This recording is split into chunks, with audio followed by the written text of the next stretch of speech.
Okay guys, today I have a brand new tow hitch for my Model Y. I got this from Stealth Hitch or Eco Hitch. The link for this hitch is in the description below if you want to get one. As you can see here, it's super simple, just a tow bar, the wiring loom and a couple nuts and bolts. So straight away into the car, the first thing you need to do is pull off this rear boot trim. Underneath that are a couple of these plastic plugs. You need to get a bit of leverage up and pull them up. Having a look above the lights, they're these plastic caps. These also need a bit of leverage to come up. You could probably do it by hand, but I just used some tools just to make it easier. And then you've got to start pulling back the plastic trim. Now, although similar, this is actually quite different to the Model 3. It's a lot more put together. The Model 3 would pull apart really, really easily. This is a lot more clips and a lot more rigid. We're opening this up because we need to get into the wiring loom behind the light, as you can see in this little gap here. So opening it up, I can feel the plastic keeps wanting to pop back into place. So I put this microfiber there just to keep the gap so it doesn't close up.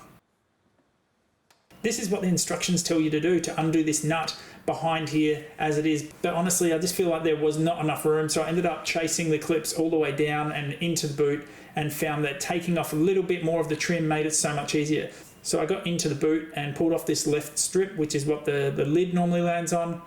I was then able to pull out this bottom section of the storage bay on the left, and that allowed me to pull this plastic out a heap more and able to get a ratchet in there to undo the nuts behind the lights. There was really not much tension on them at all. So just enough to crack it, and then you can do them by hand. Then after that, you've just got to pull on the light, and it's a fine game of just enough pressure but not too much pressure. And as you can see here, there's these two black sort of lugs behind the light. That is for the locating pins to land in. From there, we need to come down to the bottom of the mudguard here. There are two plastic pins, again, that need to be removed. From there, we've got to undo all of the clips and bolts which are on the underside of the plastic body kit. We also need to get this weather strip off, which is this black plastic here. And the best way to do that is just using your hand and just prying it, just gently prying it. You can see here all the individual clips. Now that bolt there is what we're aiming to get to. That bolt holds the bar on from the front. So you're undoing that bolt on either side. There's also a couple of bolts on the top of the body kit that is just under the lighting.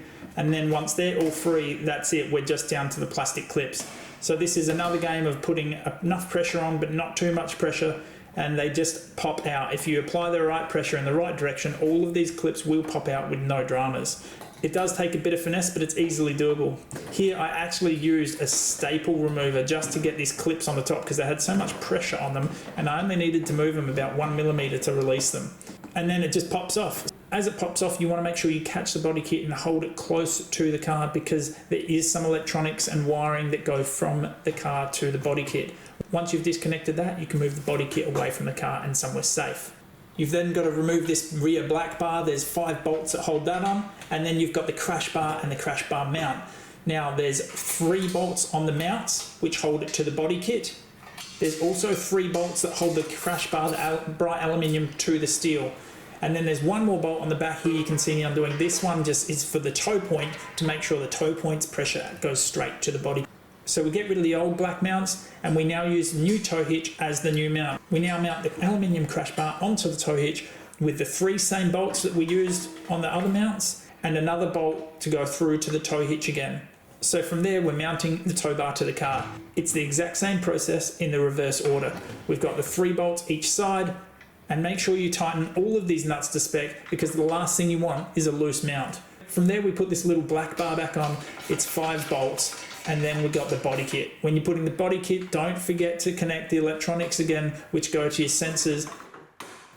This is pretty mundane and I didn't want to bore you with it, but it comes with all of the different information for all the colors of all the different lights, so you can connect it all. If you've worked on any vehicles in the past, this is no different. If anything, it's nicer to work with because it goes back together so well.